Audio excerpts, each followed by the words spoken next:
நான் பேசியதில் என்ன தவறு இருக்கு என்பதை நண்பர் விஜய் என்னோட 1-to-1 பத்திரிகையாளருடைய ஒரு கான்ஃபரன்ஸ் உட்கார்ந்து கேள்வி கேட்கட்டும். திரு விஜய் ரசிகர்கள் அவர்கள், நீங்க உங்க தலைவரை பார்க்க வந்த பெண் பிள்ளைகளையும் உங்களை நம்பி அழைத்து வந்த பெற்றோர்களையும் நான் சொன்ன கருத்தோடு நீங்க ஒப்பிட்டு அவர்களை கொச்சைப்படுத்துறதற்காக நீங்கள் தான் எங்களிடத்தில் மன்னிப்பு கேட்கணும். ஆசிய பெற்றோராகிய தமிழ்நாட்டு மக்களிடத்தில் நாங்க மன்னிப்பு கேட்க வேண்டிய அவசியம் இல்லை.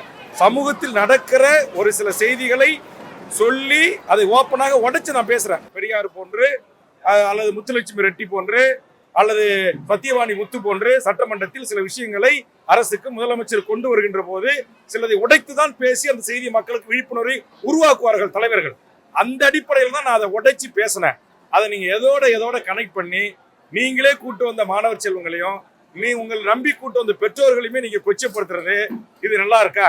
நான் கேட்கிறேன். நான் தான் சொன்னேன் பத்திரிகையாளர்கிட்ட, நான் பேசியதில் என்ன தவறு இருக்கு என்பதை நண்பர் விஜய் என்னோட 1-to-1 பத்திரிகையாளருடைய ஒரு கான்ஃபரன்ஸ் உட்கார்ந்து கேள்வி கேட்கட்டும். அதுல எது என்னை புண்படுத்தி இருக்கிறது, அதனால நீங்க வருத்தம் தெரிவிங்கன்னு அவர் சொல்லட்டும். ஏன் சொல்ல முன் வர மாட்டேன்றாரு? அப்பனா விஜய் அவர்கள் என்னுடைய பேச்சை 1 மணி நேரம் 42 நிமிடத்தை முழுவதுமாக கேட்டுவிட்டு அவர் பதில் சொல்ல விவாதிக்க என்னோடு அவர் வரவில்லை.